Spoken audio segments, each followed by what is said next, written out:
తాకట్టులో ఉన్న బంగారాన్ని విడిపించి ఆ రోజున్న మార్కెట్ ధర కట్టి మిగిలిన డబ్బును మీకు అందిస్తుంది కొమ్మూరి గోల్డ్.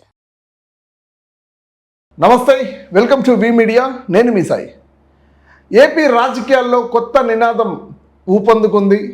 మాజీ ఎంపీ సాయిరెడ్డి మరోసారి వైసీపీలోకి వస్తుందంటూ కూడా కొన్ని వార్తలు వినిపిస్తూ ఉన్నాయి. ఇది ఎంతవరకు నిజం? వైసీపీ సోషల్ మీడియాలో కూడా కొన్ని ఫోటోలు వైరల్గా మారింది. వైఎస్ జగన్మోహన్ రెడ్డికి కాకుండా అదేవిధంగా విజయసాయిరెడ్డి కలిసి ఉన్న ఫోటోలు కొంతమంది షేర్లు చేస్తూ ఉన్నారు. సో దీని గురించి ప్రస్తుతం మనతో పాటు మాట్లాడడానికి సోషల్ యాక్టివిస్ట్ కృష్ణకుమారి మేడం మనతో పాటు ఉన్నారు. ఒకసారి మాట్లాడదాం. మేడం నమస్తే. మేడం, వైసీపీ మాజీ ఎంపీ విజయసాయిరెడ్డి మరోసారి పార్టీలోకి తీసుకుంటున్నారంటూ కూడా వార్తలు వస్తూ ఉన్నాయి. ఎలా చూసుకోవచ్చు అంటారు? అదే అంటారు కదా, రాజకీయాల్లో శాశ్వత మిత్రులు శాశ్వత శత్రువులు ఉంటారని. అది మరోసారి నిరూపితమైంది అని అనుకోవచ్చు. కాకపోతే వాళ్ళు చాలా చాలా విమర్శించుకున్నారు, దుమ్మెత్తి పోసుకున్నారు. అంటే జగన్ ఇప్పుడు ఏం మాట్లాడినట్లేడు. అవును, ఏం మాట్లాడలేదు ఆయన. అసలు నాన్ రియాక్టివ్ పర్సనాలిటీ. ఏదన్నా మాట్లాడితే తెలుగుదేశం మీదే మాట్లాడతాడు, చంద్రబాబు నాయుడు గురించి మాట్లాడతాడు తప్పితే పవన్ కళ్యాణ్ గురించి కానీ వాళ్ళిద్దరి గురించే మాట్లాడతాడు తప్పితే ఇద్దరికి మధ్యలో ఇంకొక మోడీ అనే వ్యక్తి ఉన్నాడు, ఆ మోడీ గురించి మాట్లాడాలని ఉండదు ఆయనకి. అసలు కీలకమైన వ్యక్తి మోడీయే కదా ఎన్డీఏ కూటమికి. మోడీ గురించి మాట్లాడడం ఎంతసేపు వీళ్ళిద్దరి మీదే ఏం చేసుకుంటాడు. సరే, ఏదేమైనా ఆయన స్టైల్ అది, ఆయన వర్కింగ్ స్టైల్ అది. సరే, ఇప్పుడు విజయసాయిరెడ్డి ఇప్పుడు చేరడం వెనకమాల ఉద్దేశం ఏంటి, అలాగే అప్పుడు వెళ్ళిపోవడానికి కారణం ఏంటి అని మనం చూసుకుంటే అప్పుడప్పుడు పాలిటిక్స్లో కొంచెం పొలిటికల్ డ్రామాస్ జరుగుతూ ఉంటాయి. చుట్టూ చూసేవాళ్ళం మనం ఒకంత ఆశ్చర్యానికి గురవటం తప్పితే చూసే వాళ్ళకంతా తెలుసు. ఆయనే చెప్తాడు, కొన్నాళ్ళు బయట ఉండు. ఎవరు? జగన్మోహన్ రెడ్డి. కొన్నాళ్ళు బయట ఉన్నాడు. ఆ బయట ఉన్నప్పుడు అప్పుడేమనుకుంటారు, పార్టీ ఓడిపోయిన సందర్భంగా పార్టీ ఓడిపోవడానికి ఎవరెవరు కారణాలు అని జగన్ విశ్లేషిస్తున్నారు, చాలా మేధోమదనం చేస్తున్నారు. ఒక్కొక్కళ్ళని తీసి ఏరి పారేస్తున్నారు, చెత్తా చెదారాన్ని తీసేస్తున్నారు అని అనుకోవచ్చు. పైగా అదే టైంలో ఆయన పైన కూడా చాలా ఆరోపణలు కూడా వచ్చినాయి విజయసాయిరెడ్డి పైన. లిక్కర్ కేసుకి కంటే కూడా ఇంకా దేవాదాయ ధర్మాదాయ భూములకు సంబంధించి వైజాగ్లో భూముల కుంభకోణాల్లో ప్రతి దాంట్లోనూ ఆయన ఉన్నాడు అనేది ఒకటి ఎస్టాబ్లిష్ అయింది. అలాగే ఇక లిక్కర్ కుంభకోణం, ఇప్పుడు పెద్ద తలలు అన్ని కుంభకోణాల్లోనూ ఉంటారు. అయితే ఆ తర్వాత శాంతి అని చెప్పి ఎండోమెంట్ డిపార్ట్మెంట్లో పనిచేసే ఎంప్లాయీ ఎవరైతే ఉన్నారో ఆవిడ విషయంలో కూడా చాలా ఒక గందరగోళం ఉన్నది. అవును, అప్పుడు ప్రెగ్నెంట్ చేశారని. అది ఇప్పుడు ఆ కేసులో వాస్తవంగా మాట్లాడుకుంటే శాంతి అనే ఎంప్లాయీని ఒక పావులా వాడుకుని చాలా దేవాదాయ ధర్మాదాయ భూముల్ని విజయసాయిరెడ్డి నొక్కేశాడు అని చెప్పి మాట్లాడుకుంటారు. అయితే ఆ సందర్భంలో అసలు శాంతి ఈయనకి ఎందుకు ఇంత సపోర్ట్ ఇచ్చింది అప్పట్లో అని మాట్లాడుకున్నారు. సరే, ఇప్పుడు వాళ్ళ కుటుంబంలో కూడా మరి లెక్కల్లో తేడా వచ్చిందో ఈక్వేషన్స్లో తేడా వచ్చిందో వాళ్ళ భర్త వచ్చేసేసి ఆమె ఇద్దరు ఆడపిల్లలే నా పిల్లలు, ఆమె పుట్టిన పిల్లవాడు నా పిల్లవాడు కాదు అని మాట్లాడితే శాంతి కూడా అవును అతని పిల్లవాడు కాదు అని చెప్పి ఆవిడ కూడా చెప్పటం. మరి ఈ పిల్లాడికి తండ్రి ఎవరు అనే ఒక మాట అతను అడుగుతున్నాడు. అవును, అప్పుడు డిఎన్ఏ టెస్ట్ చేయాలంటే కూడా దుమారం లేసింది. ఇప్పుడు ఆ భర్త ఎట్టి పరిస్థితుల్లోనైనా సరే అసలు ఈమె సంగతి ఏంటో బయట ప్రపంచానికి తెలియజేయాలి అనే ఉద్దేశంతో నన్ను చీట్ చేసింది అనే ఒక మనోవేదంతో ఆ హస్బెండ్ కూడా చాలా సీరియస్గా రోడ్డును పడ్డాడు. అసలు నిజానికి ఈ విషయం రోడ్డును పట్టడం కావచ్చు, అందరం ఇలా మాట్లాడుకోవటం కావచ్చు, కొంచెం సిగ్గైన విషయం. అది కేవలం ఒక ఫ్యామిలీ మ్యాటర్, ప్రైవేట్ మ్యాటర్. ఆ ప్రైవేట్ మ్యాటర్ని రోడ్డు మీదకి రావటము, వీళ్ళందరూ రాజకీయాల్లో ఉన్న మనుషులు అవ్వటము, ఇదంతా ఒక పెద్ద చర్చనీయాంశమైంది.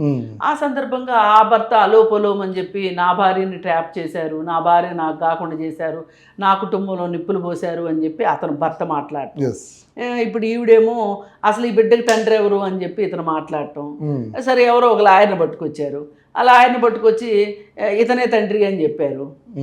అయితే అతను వచ్చేసేసి నేను కాదు, నేను డిఎన్ఏ టెస్ట్కి రెడీ అని చెప్పి అతను అవును. కోర్టులో పిటిషన్ వేయటం. ఉమ్. అంతా ఒక రకంగా రాజకీయాల్లో ఉండటం, అలాగే అధికారిక పదవుల్లో ఉండటం, ప్రభుత్వ పదవుల్లో ఉన్నవాళ్ళు ఈ విధంగా ఒకరికొకరు సహకరించుకుని నీ లాభం ఏంటి నా లాభం ఏంటి అని చెప్పి క్విడ్ ప్రోకోకి వెళ్ళడం అనేది అంతిమంగా నష్టపోయేది ఎవరు?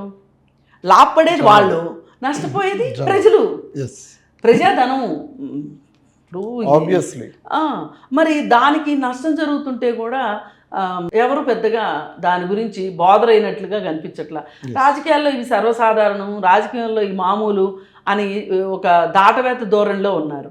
మరి ఇప్పుడు ఆయన పార్టీ అధికారంలో ఉన్నప్పుడు ఆయన పార్టీ ఎంపీకి ఇంతటి ముళ్ళగంప వచ్చి పడితే ఆయన దోష నిర్దోష, ఎవరైనా చేసిన కుట్ర లేదంటే స్ట్రింగ్ ఆపరేషనా అని సమాధానం చెప్పాల్సిన బాధ్యత ఆ పార్టీ హెడ్కి ఉంటుంది కదా. అవును, ఖచ్చితంగా ఉంటుంది. మరి జగన్మోహన్ రెడ్డి ఎందుకు నోరిప్పలేదు?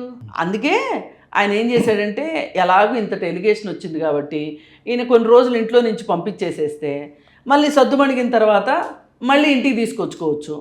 అంటే ఇక్కడ జనాల్లో డౌట్ ఏంటంటే, ఓకే ఒక పొలిటికల్ డ్రామానే అనుకుందాం.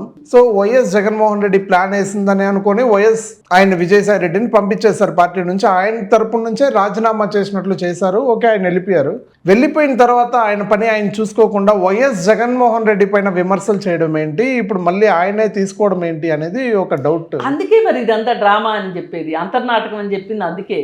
లేకపోతే తీసుకోకూడదు కదా. ఇప్పుడు కొన్ని సందర్భాల్లో ఏం జరుగుతుంటుందంటే, భర్త చాలా అప్పులు చేస్తాడు, ఇంటికి వస్తారు అడగటానికి, ఆ భార్య ముందుబడి పాపం సమాధానం చెప్తుంది. సమాధానం చెప్పేటప్పుడు ఏం చెప్తారంటే, కొన్ని రోజులు ఆ భర్తని ఎటన్నా పంపించేసేసి వీళ్ళందరూ ఇంక డబ్బులు రావు మనకి, ఇంక మనం ఆశలు వదులుకోవటమే అనే ఒక ఉద్దేశంలో ఏం చేస్తారు అంటే, అందరూ ఈ విషయాన్ని మర్చిపోయిన తర్వాత మళ్ళీ యథావిధిగా ఆయన ఇంటికి వచ్చేస్తాడు. అలాగే ఇంకో స్ట్రాటజీ కూడా ఫాలో అవుతుంటారు ఇట్లాంటి సందర్భాల్లో. ఎవరన్నా డబ్బులు అడగడానికి వెళ్ళినప్పుడు వీళ్ళిద్దరూ కొట్టుకుంటా ఉంటారు. అసలు వాళ్ళిద్దరికే పడి చావట్లేదు, మనం మధ్యలో దూరితే మనకెందుకు వచ్చింది రచ్చ, ఎందుకు వచ్చింది గొడవ అని వాళ్ళిద్దరూ అసలు భీకరంగా పోట్లాడుకుంటూ ఉంటారు. వీళ్ళు ఈ డబ్బులు ఇచ్చింది చాలన్నట్టు ఈ ఫ్రీ షో చూడటం మనకు అవసరం వచ్చేస్తారు ఖచ్చితంగా. ఇదంతా వాళ్ళ ఇంటర్నల్ పాలిటిక్స్, ఇంటర్నల్ డ్రామా. ఇప్పుడు డబ్బు తెచ్చిచ్చిన వాడు అర్థమైంది నాకు. ఇప్పుడు మీరు చెప్తా అంటే నాకు ఒక ఫ్యూజ్ కలిగింది. ఇప్పుడు భార్యకి చాలామంది భార్యలు భర్తలు ఏమన్నా చేసిరా అని, మాకు డబ్బు తెచ్చిచ్చాడా లేదా, మాకు గౌరవప్రదంగా మంచి ఇల్లు, కారు, అట్టహాసంగా నగలు, పార్టీలు, పిల్లలకి ఆస్తులు, పెళ్ళిళ్ళు చేయటానికి డబ్బులు ఇవన్నీ సమకూర్చారా లేదా అని చూసుకుంటారు. అలా చూసుకున్నప్పుడు ఆ భర్తని చాలా కాపాడుకుంటారు ఆ భార్యలు. అంటే అందరూ కాదు, నేను కొందరు గురించే మాట్లాడుతున్నా. భార్యలందరూ సుమా నన్ను అపార్థం చేసుకోవద్దు. ఇట్లాంటి వాళ్ళు చాలా అన్యోన్యమైన దాంపత్యం అన్నమాట వాళ్ళది. మళ్ళీ బయట ఎవరన్నా మూడో మనిషి ముందు వీళ్ళిద్దరూ అసలు పాపం అసలు వీళ్ళిద్దరూ తప్పేవరిది అని వీళ్ళు బుర్రగొక్కునేలాగా చేస్తూ ఉంటారు. ఇలాంటి పరిస్థితే రాజకీయాల్లో కూడా అప్లై అవుతుంటుంది. ఇప్పుడు ఆయన నెట్టేశాడా, ఈయన ఇసుకుపోయి బయటకు వచ్చేమన్నా నోరు పూసుకున్నాడా, మరి దుమ్మెత్తిపోసాడు.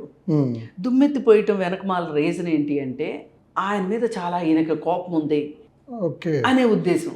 ఏదో ఒకటి పొలిటికల్ స్ట్రాటజీ పెట్టాలి. Political strategy. ఇప్పుడు బయటకు వచ్చాడు, ఆయన తిడితే ఓహో ఇది నిజమే కావచ్చు, ఈ కోపానికి కారణం ఉంది కావచ్చు, ఇది ఒక ధర్మాగ్రహం కావచ్చు, నిజమే విజయసాయి రెడ్డికి అన్యాయం జరిగింది కావచ్చు అని అనుకున్నారనుకోండి. అప్పుడు ఇది చూసి విజయసాయి రెడ్డిని నమ్మేవాళ్ళు విజయసాయి రెడ్డిని నమ్ముతారు. కొంతమంది ఏం చేస్తారు, లేదు కేటుగాడు అసలు జగన్ని ఈ పరిస్థితికి తీసుకొచ్చిందే విజయసాయి రెడ్డి అని జగన్ అంటే ఇష్టం ఉన్నవాళ్ళు విజయసాయి రెడ్డిని తిడతారు. ఇట్లా రెండు పక్షాలుగా అయిపోయిన తర్వాత ఎవరి కాళ్ళు అనేసేసి వాళ్ళకి మళ్ళీ ఇంకేయో వ్యవహారాలు వస్తాయి. ఇంక ఇది ఒక్కటేనా టాపిక్, బర్నింగ్ టాపిక్ ఇంకోటి వస్తుంది. ఆ బర్నింగ్ టాపిక్ రాగానే మళ్ళీ ఏమవుతుంది, టాపిక్ మైండ్ డైవర్ట్ అయిపోతుంది. ఈ లోపు మిమ్మల్ని వీళ్ళిద్దరూ సెట్ అయిపోతారు. నేను అన్నానే భార్యలు కొంతమంది ఆ డబ్బులు తీసుకొస్తే, అట్లాగే విజయసాయి రెడ్డి దేవాదాయ ధర్మాదాయ శాఖ భూములు, ఎండోమెంట్ భూములు కొట్టేసి ఒక్కడే తింటాడా, ఒక్కడనే తిన్నిస్తారా? అందరూ తలా కాస్త పంచుకుంటారు. తలా పాపం తెలా పిడికిడు పంచుకుంటారు. ఇంకెందుకు మాట్లాడతారు? ఇప్పుడు వస్తే మాత్రం వ్యతిరేకించేది ఎవరు? ఎవరైనా వ్యతిరేకిస్తే ప్రజలు వ్యతిరేకిస్తారు. పార్టీలో వాళ్ళు ఎందుకు వ్యతిరేకిస్తారు? పార్టీలో వాళ్ళు వ్యతిరేకిస్తే జగన్ ఊరుకుంటాడా? వాళ్ళని ఊరుకోడు. రామలక్ష్మణులా కలిసి ఉండే వాళ్ళిద్దరూ విడిపోయారంటే మనం ఆశ్చర్యంగా ఫీల్ అయ్యాం ఆ రోజు. అంటే ఇప్పుడు కలుస్తున్నారంటే ఇదొక ఆశ్చర్యం వస్తుంది నాకు. ఏమో ఈక్వేషన్స్ పనిచేస్తున్నాయి. ఇప్పుడు ఈయన అవసరం పడింది ఆయనకి. ఇప్పుడు 2 ఏళ్ళు అయిందండి. ఆల్మోస్ట్ 2 ఏళ్ళు అయింది. 2 ఏళ్ళు అయిన తర్వాత ఇంక నెమ్మదిగా ప్రభుత్వం మీద వ్యతిరేకత వస్తుంది అని చాలామంది మాట్లాడుకుంటున్న తరుణంలో మళ్ళీ ఇంకో పక్క బీజేపీకి కాస్త డౌన్ఫాల్ స్టార్ట్ అయింది దేశం మొత్తంలో అనే ఒక ఫీలింగ్ వచ్చింది. ఇప్పుడు మామూలుగా చాలామంది ఏమనుకున్నారంటే విజయసాయి రెడ్డి వాషింగ్ మిషన్ పార్టీలోకి వెళ్తాడు అనుకున్నారు. ఆయన వెయిట్ అండ్ సీ లాగా ఉన్నాడు. ఇప్పుడు అటు వెళ్ళినా ఉపయోగం కనిపించట్లేదు. ఇప్పుడు కనిపిస్తుంది ఏంటి అంటే, ఇప్పుడు బీజేపీకి ఆ గ్రాఫ్ పడిపోతే ఆటోమేటిక్గా చంద్రబాబు నాయుడు కూడా గ్రాఫ్ పడిపోతే ఇప్పుడు అక్కడ రాజకీయంగా ఎవరికి అవకాశం ఉంది? వైఎస్ జగన్మోహన్ రెడ్డికి. అందుకని ఈ పరిస్థితిని మనం ఎందుకు వాడుకోకూడదు? ఈ వాడుకోవాలి అంటే నాకు సరిపడా జనాలు కావాలి కదా, మూల స్తంభాలు కావాలి కదా. అవునన్నా కాదన్నా ఇతను ఒక మూల స్తంభం వైసీపీ పార్టీకి. Obviously yes. విజయసాయి రెడ్డి ఇంకొక మూల స్తంభం, ఇంకొక మూల స్తంభం, ఇంకొకళ్ళు. ఎవరిని పోగొట్టుకోడు జగను. పోతానన్నోడిని పో అంటాడు, మళ్ళీ వస్తాను అంటే ఏమో పూచిక పుల్లకు కూడా విలువ ఉండొచ్చు. ఇవాళ ఏ పార్టీ సచ్చీలంగా చచ్చిందండి? ఏది లేదు. అవినీతి పరుణ్ణి దగ్గరకు రాని మన పార్టీ ఏది చెప్పండి? ఇప్పుడు బీజేపీ పార్టీ ఉంది, వాళ్ళ పెద్ద పార్టీ అదే కదా. బీజేపీ పార్టీలో ఎన్ని వాషింగ్ మిషన్లో వేసిన బట్టలు వచ్చినాయి అక్కడికి? ప్రతి రాష్ట్రం నుంచి కొన్ని వాషింగ్ మిషన్లో వేసిన బట్టలు వచ్చినాయి. ఇక వాళ్ళంతా నిర్మా పౌడర్ అంతే. ఇంకా ఆ పార్టీ పరిస్థితి. ఇప్పుడు 12 ఏళ్ళ నుంచి అధికారంలో ఉన్నారు. ఎన్ని అవకతవకలు, ఎన్ని తప్పులు, ఎన్ని డబ్బులు చేతులు మారకపోతే, హార్స్ ట్రేడింగ్ జరగకపోతే వాళ్ళ ప్రభుత్వాలు అలా ఉన్నాయా? మరి ఎంతో కొంత కాంగ్రెస్ పార్టీకి కూడా ఉంటుంది, అది కూడా ఉంటుంది కదా. ఖచ్చితంగా ఉంటుంది. ఈ తెలుగుదేశంలో ఆబ్వియస్లీ ఇంక బీజేపీ ఉన్నప్పుడు తెలుగుదేశం ఇంకా డౌట్ లేదు కదా. ఇక మిగిలింది ఎవరు? సింగిల్ ఎజెండా పార్టీ వైఎస్ఆర్సీపీ, ఇంకొకటి జనసేన ఏం తక్కువ తిందా? వాళ్ళు ఎంపీ సీట్లు అమ్ముకుంటున్నారు, ఎమ్మెల్యే సీట్లు అమ్ముకుంటున్నారు, ఎమ్మెల్సీ సీట్లు అమ్ముకుంటున్నారు అని చాలా గొప్ప పేరు ఉంది వాళ్ళకి. మోడీకి భజన చేస్తున్నారు, అన్నీ ఉన్నాయి కదా. మొన్న కూడా చూసాం చాలా. అబ్బో అసలు మొన్న భజన అయితే ఇక నెక్స్ట్ లెవెల్ భజన అది. అందుకని మన ప్రయోజనం ఏంటి అని చూసుకోవటం అలవాటు అయిపోయింది వాళ్ళ రాజకీయ నాయకులకి. ఇకపోతే ఇక కమ్యూనిస్టులే వాళ్ళు ఎంత పర్సెంట్ ఉన్నారు అనే సంగతి మనం ఏం స్పెషల్గా చెప్పక్కర్లా. వాళ్ళు అధికారానికి దగ్గరగా ఉండి అవినీతి ఆరోపణలు లేకపోయినా వాళ్ళు ఈ పాలిటిక్స్లో డబ్బులు ఖర్చు పెట్టి నెగ్గటం అనేది అంత ఈజీగా లేదు. అందుకని వాళ్ళు అధికారంలోకి ఉన్న అధికారాలే కోల్పోయి కూర్చున్నారు. మరి అలాంటప్పుడు ఈ పార్టీలు అందరే కాకపోతే కాస్త ఎక్కువ తక్కువ. అందుకని ఇప్పుడు విజయసాయి రెడ్డి గారు ఆ పార్టీలోకి వెళ్తే జగన్మోహన్ రెడ్డి ఎట్లా ఆదరిస్తాడు అని ఒక్క మనిషి కూడా, రాజకీయాలు తెలిసిన ఒక్క మనిషి కూడా ఆశ్చర్యంతో అవాక్ అవుతారంటే నేను నమ్మను. ఇది చాలా సాధారణ విషయంగా తీసుకుంటారు. Thank you so much for your information madam.